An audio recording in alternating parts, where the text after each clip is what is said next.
Aim right, achieve big at KR Mangalam University. और अब बात करेंगे धराली में आई अब तक की सबसे बड़ी त्रासदी की। धराली में हर तरफ मलबा ही मलबा दिख रहा है। मलबे के नीचे सांसों की तलाश की जा रही है। एनडीआरएफ, एसडीआरएफ और आर्मी की टीम रेस्क्यू ऑपरेशन में जुटी है। जहां पर पहले बड़े बड़े होटल थे, वहां पत्थर ही पत्थर दिख रहे हैं। सेना का सबसे बड़ा हेलीकॉप्टर चिनूक भी रेस्क्यू ऑपरेशन में जुटा है। हर्षल और धराली में फंसे हुए लोगों को चिनूक के जरिए निकाला जा रहा है। धराली जाने वाला रास्ता टूटा हुआ है, जिसकी वजह से एनडीआरएफ और एसडीआरएफ की पूरी टीम नहीं पहुंच पाई है। लेकिन इंडिया टीवी की टीम धराली पहुंच गई। इंडिया टीवी के कैमरे से आप देखिए धराली में तबाही का वो मंजर जो 5 अगस्त को खीर गंगा ने मचाई थी।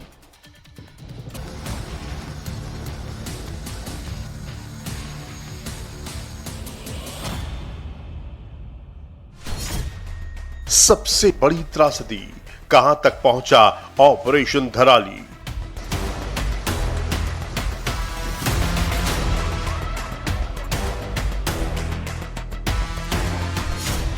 धराली के देवदूत, अब तक कितनी जिंदगी रेस्क्यू।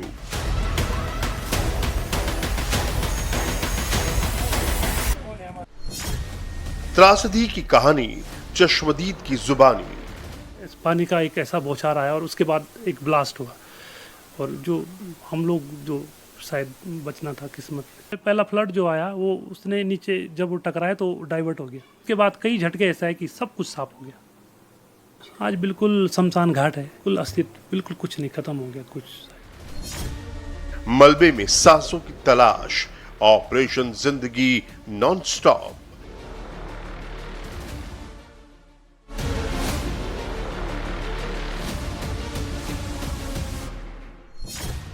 धराली में मुश्किलें बेहिसाब, मलबे के जिंदगी की कितनी आस।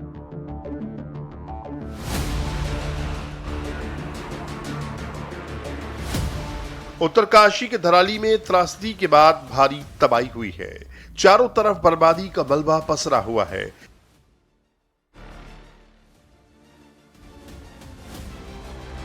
धराली में सबसे बड़ा रेस्क्यू ऑपरेशन चलाया जा रहा है। बाजार की आपको टॉप एंगल से तस्वीरें दिखा रहा हूँ। ये देखिए, ये जो मुख्य पुल है यहाँ पे, ये धराली का पुल है। ये धराली से मुखवा को पैदल मार्ग को जोड़ने वाला पुल है। और यहाँ पर ये ठीक इस जगह पे तमाम होम स्टेज थे। अब आपको हर जगह मलबा ही मलबा और पत्थर ही पत्थर दिखाई देंगे। ये खीर गंगा गदेरा है, यहीं से पानी आया था। और आप देखिए यहाँ पर क्या हालात हैं। अभी रेस्क्यू ऑपरेशन चल रहा है। और एक घर आप देखेंगे यहाँ पर, ये भी एक गेस्ट हाउस था। ये भी पूरी तरीके से यहाँ मलबे में दबा हुआ है। लगातार एसडीआरएफ, एनडीआरएफ, आर्मी, आईटीबीपी सभी टीमें यहाँ पर लगी हुई हैं। रेस्क्यू ऑपरेशन लगातार चल रहा है। आगे जो है गोपांग को जाने वाले रास्ता, उसको सुदृढ़ किया जा रहा है। इस पुल पे आप देख सकते हैं कि यहाँ से मुखवा गांव की एंट्री हुआ करती थी और काफी गहराई यहाँ पर हुआ करती थी पुल के नीचे की तरफ को। ये देखिए एक झूला पुल है जो पहाड़ पे आमतौर पर कई छोटे छोटे गांवों के रास्ते पे जोड़ने को बनाया गया होता है। और देखिए किस तरीके से यहाँ ये पूरी गाद यहाँ पर है भरी हुई। और इस पुल के जस्ट बगल में कुछ गेस्ट हाउस हुआ करते थे। वो सभी गेस्ट हाउस जो है यहाँ से वॉश आउट हो चुके हैं। आप देखिए कि किस तरीके के हालात यहाँ पर हैं। ये आगे की तरफ आप जहाँ भी जाएंगे, जिस तरफ भी देखेंगे, और ये मलबा आप देखिए कि ये जो है यहाँ पर पहाड़ से आया हुआ मलबा यहाँ पर है। ये पूरा गेस्ट हाउस इस तरफ जहाँ भी आपको ये एनडीआरएफ की टीमें दिख रही हैं, यहाँ पर तमाम गेस्ट हाउस हुआ करते थे। और एक बड़ी सी पार्किंग थी यहाँ पर, इस पुल के जस्ट निकलते हुए पूरी की पूरी पार्किंग जो है वो ध्वस्त हो चुकी है। यहाँ पे तरफ भी आप देखेंगे। और जिस जगह मैं इस समय खड़ा हूँ, यहाँ पर आप जो देख रहे हैं, ये यहाँ होटल हुआ करते थे, तमाम बिल्डिंग्स हुआ करती थी, कुछ घर हुआ करते थे। ये जो रोड है आप सामने देखेंगे, यहाँ से जो ये गाड़ी खड़ी, यहाँ पे एक रोड हुआ करती थी। रोड से जो है लगे हुए तमाम होम स्टे थे। ये धराली मेन मार्केट हुआ करता था। यहाँ ये आसपास आप जहाँ भी देख रहे हैं, अभी जितनी सारी टीमें यहाँ पर लगी हुई हैं, ये देखिए आर्मी की टीम यहाँ पर है। यहाँ एक वैकल्पिक एक पुल बनाया गया है, क्योंकि दूसरी तरफ से लोगों को यहाँ पर लाया जाए, लोगों को रेस्क्यू किया जाए। और इस तरफ पे आप देखिए, ये जो आगे सामने की तरफ जो मंदिर दिख रहा है, यहाँ से यही खीर गंगा जो है ये गजेरा हुआ करता था। यहाँ पे ही अचानक से पानी का जलस्तर बढ़ा और ये पूरा का पूरा इधर आप देखिए, यहाँ इस जगह पे फोर्स मारा है और यहाँ फोर्स मारते हुए सारे जितने भी घर थे ये यहाँ से सारे घरों को जो है यहाँ से बहाते हुए अपने साथ ले गया है। युद्ध स्तर पर सेना, एनडीआरएफ और एसडीआरएफ की टीमें राहत और बचाव के काम में जुटी हैं। दिन रात बिना रुके बिना थके रेस्क्यू ऑपरेशन कर रही हैं। क्योंकि सड़क टूटी हुई है, धराली वैली में लगभग 50 फुट मलबा जमा हुआ है। एसडीआरएफ की टीम है, एनडीआरएफ की टीमें हैं, बीआरओ है जो युद्ध स्तर पे काम कर रहा है। ये देखिए, कुछ बुजुर्गों को हर्षिल से निकाल के वापस लाया जा रहा है। धराली से भी आज कुछ लोगों को, आप इनके चेहरे पे खुशी देखिए, ये बचने की खुशी है, ये अपने घर वापस जाने की खुशी है, अपने परिवार से मिलने के लिए ये लोग कितना लंबा इंतजार कर रहे होंगे। और इनके लिए ये सेना के अधिकारी, ये सेना के जवान, ये एनडीआरएफ के जवान, एसडीआरएफ के जवान देवदूत से कम नहीं है। रेस्क्यू ऑपरेशन के लिए सेना का सबसे बड़ा जहाज चिनूक को लगाया गया है। चिनूक और MI-17 V5 हेलीकॉप्टरों के जरिए धराली और हर्षिल में फंसे लोगों को निकाला जा रहा है। चिनूक के जरिए भारी मात्रा में राहत सामग्री भेजी जा रही है। गंगोत्री के पास हर्षिल और धराली में जो टूरिस्ट और स्थानीय लोग फंसे हैं, उन्हें हेलीकॉप्टर के जरिए पहले उत्तरकाशी लाया जा रहा है, फिर वहां से मेडिकल चेकअप के बाद आगे भेजा जा रहा है। अब तक 400 लोगों को हेलीकॉप्टर के जरिए उत्तरकाशी लाया जा चुका है। बताया जा रहा है कि 300 से 400 लोग वहां फंसे हैं, जिन्हें आज शाम तक वहां से एयरलिफ्ट कर लिया जाएगा। लोग रेस्क्यू करके लाए गए हैं, उनसे बात करते हैं। क्या नाम है आपका? मेरा नाम कोमल भगत है। कोमल जी, कहाँ के रहने वाले हैं? हम मुंबई के रहने वाले हैं। कब आए थे आप धराली और गंगोत्री की तरफ, और किस तरीके से आप लोग फंस गए वहाँ? 3 दिन पहले हम लोग गंगोत्री में थे और 2 दिन वहाँ पे निकाले और फिर एक दिन हम लोग ने हर्षिल वैली आए बाई वॉक बिकॉज वो पूरा मिट्टी से भरा हुआ था। जो रोड था वो पूरा ब्लॉक हो गया था, पूरा गांव मिट्टी के अंदर था, तो उसको वो क्रॉस करने में थोड़ी हम लोग को दिक्कत आई। बस बाकी सब परफेक्ट था। गंगोत्री में हमें बहुत हेल्प मिली पुलिस के थ्रू एंड आर्मी के थ्रू। बहुत सब फंसे हुए थे, सबको हेल्प किए जा रहे थे, सबको टाइम टू टाइम मेडिसिन, खाना सब कुछ प्रोवाइड कर रहे थे। आप भी गंगोत्री में फंसे? एक ही साथ है। तो अभी हर्षिल में कैसे कंडीशन? हर्षिल में मतलब हम मंगलवार को जब हम निकले थे गंगोत्री से, तभी हादसा हुआ। आधे घंटे से हम बच गए, तो आगे जब हुआ हम देखने के लिए गए थे, अपने ड्राइवर लोग हम, तो पूरा गाँव गया था उधर, तो पूरा हम चल के चले, तो कोई आश्चर्य दिखने, तो पूरा गाँव चला गया था। बाद में हम आए तो उन्होंने बोला कि आप जाने के लिए 3 दिन रुकने पड़ेगा उसको। बाद में 3 दिन बाद उसने बोला कि आपको हम यहाँ से रेस्क्यू करेंगे, तो यहाँ से हम हर्षिल में आए, 1 दिन पूरा ट्रेक करके। बाद में 2 दिन उनको हमको उधर रखना पड़ा, क्योंकि ट्रैक कितना करना पड़ा आपको? वो धराली से ऊपर तक एक है 7 किलोमीटर का, वो ट्रेक करना पड़ा हमको। हमारे साथ कैप्टन राजीव दुआ जी मौजूद हैं, जो कि हिमालयंस हेली सर्विस से हैं।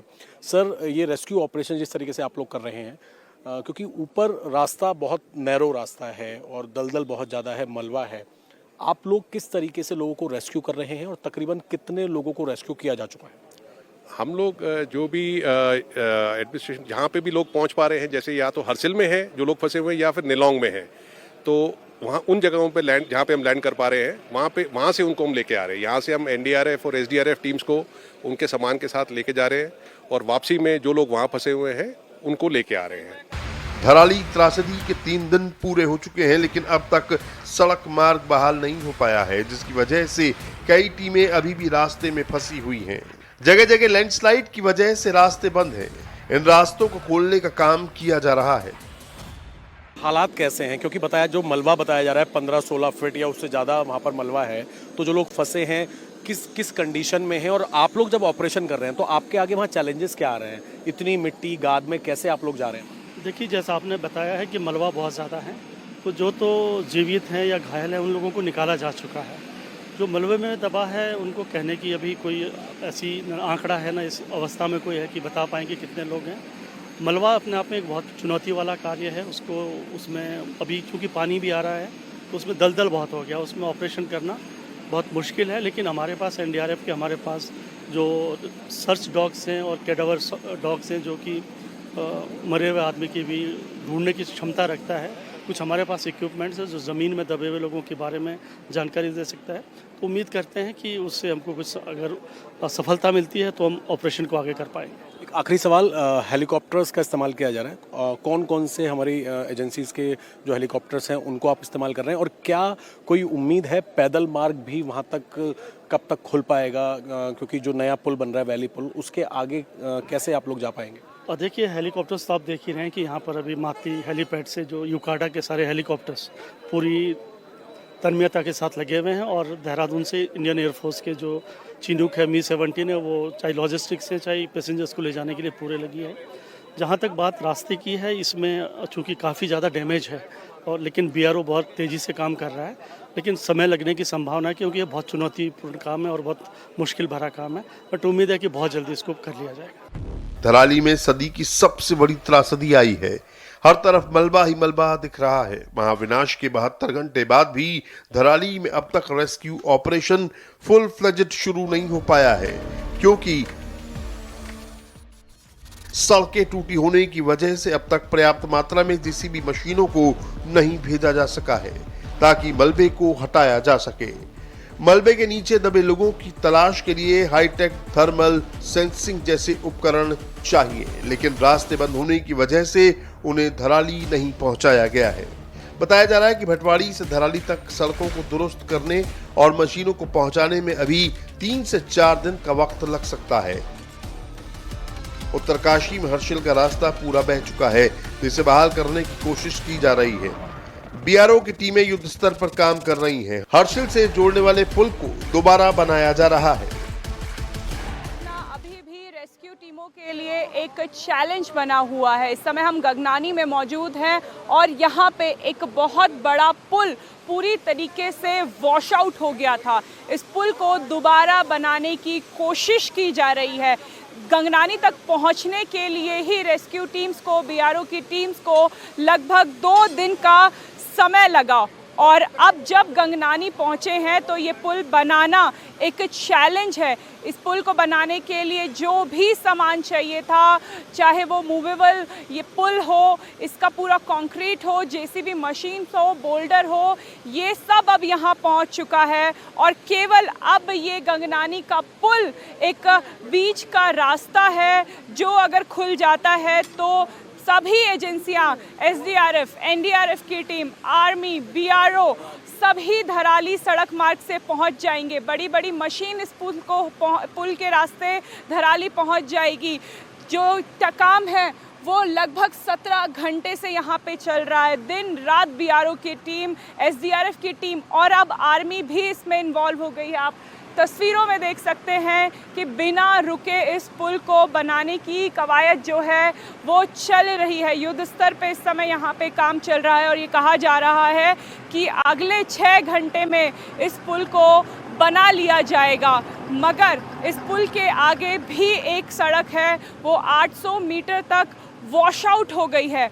इस पुल को बनाने के बाद उस सड़क को बनाना भी अपने में एक चैलेंज है, लेकिन ये पुल इस समय सबसे बड़ी बाधा बना हुआ है धराली तक पहुंचने की। 5 अगस्त को 1:45 पर जो महातबाही आई थी वो अपने साथ बड़े बड़े होटलों और मकानों को बहा ले गई थी और लाखों टन मलबे का अंबार लगा दिया था। कई लोग मलबे में दब गए, लेकिन भूपेंद्र पवार एक ऐसे शख्स हैं जिन्होंने मौत को मात दे दी। ये तस्वीर त्रासदी के वक्त की है। जो लोग इसमें भागते हुए दिख रहे हैं उसमें एक भूपेंद्र पवार भी हैं जिन्होंने खीर गंगा की प्रचंड वेग को मात दे दी और मौत को हरा दिया। भूपेंद्र पवार अब अपने परिवार के पास पहुंच गए हैं। उन्होंने इंडिया टीवी पर उस दिन की जो आप बीती बताई, उसे सुनकर आप सिहर जाएंगे। क्या हुआ था उस दिन, कैसे पानी आया था, कितनी तबाही मची है, ये जानेंगे उन्हीं की जुबानी। आपका नाम? भूपेंद्र पवार। भूपेंद्र जी, मैं स्थानीय निवासी वहाँ का। उस दिन 5 तारीख को सब कुछ सामान्य था, हल्की सी बूंदाबांदी हो रही थी और शायद किसी को उम्मीद भी नहीं थी कि या फिर पानी रुका हो, या किसी ने सोचा भी नहीं था कि इस तरह का कुछ होगा और अचानक से सब कुछ तबाह हो गया, कुछ संभलने का किसी को मौका नहीं मिला। तो उस दिन मैं खाना खा के निकला ही था बीच जो मार्केट जो सेंटर है वहीं पे, और 2 मिनट पहले मेरी वाइफ से बात हुई थी, 1 मिनट पहले इसको बोल भी रहा था कि आज पानी बढ़ा हुआ है और अब आज, तो इसने मुझे यही बोला कि कुछ मुझे सुनाई नहीं दे रहा, बस इतना हुआ और सीटियों की आवाज़ आई और फिर कुछ पता नहीं लगा, एक पानी का एक ऐसा बौछार आया और उसके बाद एक ब्लास्ट हुआ और जो हम लोग जो शायद बचना था किस्मत, तो भाग रहे थे, मैं भाग रहा था। यानी जो एक भागते हुए वीडियो है, एक ब्लैक कलर की एक जो गाड़ी है, हम लोग जो निकले उस गाड़ी के आगे हम लोग थे, जो 2-4 हम लोग कुछ पीछे थे, तो शायद नहीं बच पाए। वहाँ का एक वीडियो आया था जिसमें 10 से 12 लोग भाग रहे थे पानी में से बचे। जी, उसी वीडियो के हम लोग जो आगे थे, उसमें से जो बचे हैं उसमें हम लोग हैं, जो कुछ शायद रह गए पीछे। वहाँ से भाग के आप कहाँ गए? हमारा 2 तरफ है हमारा, एक तो हमारा जो पुराना गांव जो बिल्कुल ख़त्म हो गया है और जो पानी की जो जहाँ पानी बहता ही है, और दूसरी तरफ जो हमारा उत्तरकाशी की तरफ है, क्योंकि मेरा भागने का कारण भी इसीलिए इधर था कि पानी हमेशा नीचे की तरफ आता, अपने ही उधर की तरफ आता था, इसलिए मैं उधर भागा। लेकिन इस बार वो उल्टा आया और इतना ज़्यादा आया कि मतलब ये समझो आपकी कोई जो था उसकी चपेट में। रैली से आपको कैसे निकाला हर्षिल तक? अब थोड़ा सामान्य हुआ है तो मैं खुद धराली से निकल के मुखवा गांव है, पैदल गए आप? सामने पड़ता है तो पैदल गया, वहाँ से फिर हेलीपैड आए तो फिर वहाँ से हम लोग निकले। आपको तो अंदाज़ा होगा क्योंकि एक रात पहले का वीडियो आया है जिसमें मंदिर में पुजारी हैं और वहाँ कुछ जो लोग हैं वो कीर्तन भी कर रहे हैं, खाना पीना भी खा रहे हैं, वो मंदिर बचा है अभी? बिल्कुल नामो निशान नहीं है, बिल्कुल। कुछ धराली में मेरे पास कुछ आज की फ़ोटो है जो मैं 1% बैटरी बची थी तो वो ली है, तो कुछ धराली में कुछ भी नहीं बचा। आपने सुना, भूपेंद्र पवार ने बताया कि धराली गांव में कुछ नहीं बचा है, पूरा गांव पूरी तरह तबाह हो चुका है, हर तरफ मलबा ही मलबा दिख रहा है, 20 से 50 फीट तक मलबा जमा है। धराली की सैटेलाइट इमेज भी सामने आई है। राष्ट्रीय रिमोट सेंसिंग सेंटर यानी NRSC ने कार्टोसैट 2S सैटेलाइट की हाई रेजोल्यूशन तस्वीरों को जारी किया है, जिसमें एक तस्वीर आपदा से पहले यानी 13 जून 2025 की है और दूसरी तस्वीर आपदा के बाद आज की है यानी 8 अगस्त 2025। सैटेलाइट तस्वीर में साफ दिख रहा है कि कैसे खीरगंगा ने अपना रास्ता बदल लिया है। खीरगंगा ने कैसे खूबसूरत धराली को शमशान में तब्दील कर दिया है। खीरगंगा और भागीरथी नदी जहां मिलती हैं, वहां पर मिट्टी और मलबा जमा है। कई इमारतें पूरी तरह खत्म हो गईं या मिट्टी के बहाव में डूब गईं। धराली गांव में कई घरों के ऊपर मिट्टी मलबा जमा हो गया है जो उन्हें पूरी तरह नष्ट कर चुका है। उत्तराखंड के मुख्यमंत्री पुष्कर सिंह धामी ने मोर्चा संभाल रखा है। रेस्क्यू ऑपरेशन की लगातार निगरानी कर रहे हैं। जिन लोगों को धराली और हर्षिल से लाया गया है उनसे उन्होंने मुलाकात की और उनका हालचाल जाना।